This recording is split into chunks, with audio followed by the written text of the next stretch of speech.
In this video we will discuss about myeloproliferative neoplasm. So this is the type of cancer, or we can say initiation of the cancer, and this is one of the reason for this is the mutation in the calreticulin gene. As we have discussed about this calreticulin gene in our previous videos, that it is the chaperone that is present in the endoplasmic reticulum, which is responsible for uh, acquiring protein its native structure, along with calnexin and other proteins that are part of PDI family, or protein disulfide isomerase family. So in this video we will discuss how this calreticulin mutation uh, will help in development of this myeloproliferative neoplasm. So as we know that calreticulin uh, proteins are usually found in calreticulin protein, or chaperone is usually found in endoplasmic reticulum, and it is the ER lumen protein, so it should have the sequence that is KDEL sequence, which is the signature sequence for the proteins that are present in endoplasmic reticulum. So mutation in the calreticulin gene might leads to removal, or because of the frame shift during transcription and translation, the KDL sequence is no longer formed in the calreticulin mutated gene, and because of that the calreticulin will not retain within the endoplasmic reticulum, and it will interact with the MPL receptor and will move towards further post-translation modification pathway, that is move into the Golgi, and then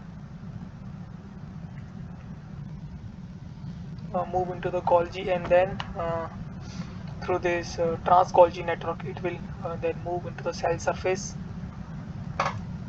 of the cells, where this MPN receptor stabilizes this interaction with mutated calreticulum, and will trigger this JUX2 pathway, or the phosphorylation of JUX2 will trigger this state, and this will triggers the proliferation of proteins, or we can say this will instruct for the proliferation of thrombotic proteins that is responsible for fast growth and proliferation of the cells, which is one of the signature for the cancerous cells or myeloproliferative neoplasm. So it is not necessary that this signaling pathway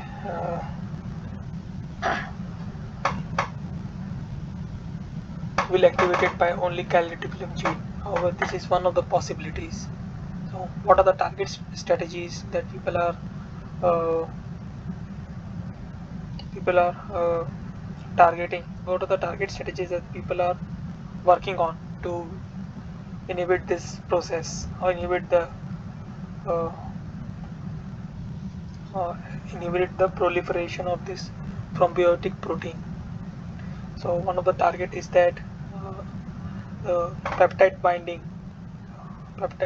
on the calreticulum, or to inhibit the peptide binding of the calreticulum with this MPL receptor within the endoplasmic reticulum. And another approach is that to use this JAK2 inhibitor, so that it will not be able to activate the further signaling pathway for thrombotic protein proliferation, for the instruction of thrombotic protein proliferation, or we can say the signaling pathway will get inhibited in between. And third one is to use the antibodies, or we can say mutant calreticulum blocking antibodies, so that the binding of this MPL receptor and calreticulum will not be stabilized when they are on the cell surface uh, of the cells. So these are the few strategies that are being used. And another there is another therapy that is been uh, that is recently been introduced or recently been focused upon, is that to use the immune system of the body to target this mutant calreticulum. So what strategy in this scientists are being using is to train the T cell receptor against the mutant C cell uh, mutant C terminus new epitope, or we can say the C terminus epitope that are identical to only mutant calreticulum, not to the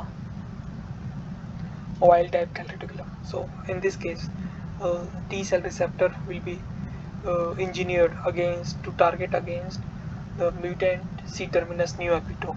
So calreticulum, whenever the calreticulum mutant calreticulum is there on the cell surface, the T cell receptor will destroy those cells and prevent T cell we destroy those cells and prevent the, we can say, metastasis or proliferation of these cancerous cells. And in order to engineer the T cell receptors, we need two kind of signals to activate the T cells. So another signals, or we can say we need to block the checkpoint receptor.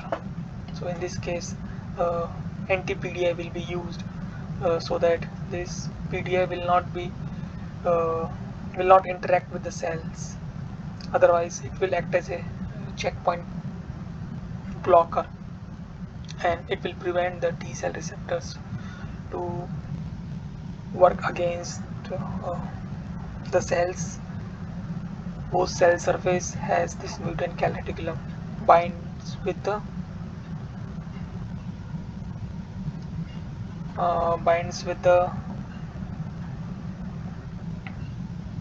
this MPL receptor.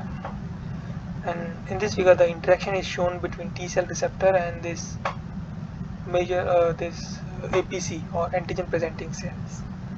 So what happens is that this mutant C terminus will be targeted to the antigen presenting cells, and then it will move to the major histocompatibility complex, and then it will provide this peptide information to the T cell receptors. So the T cell receptors will train itself or develop antibodies against those epitopes.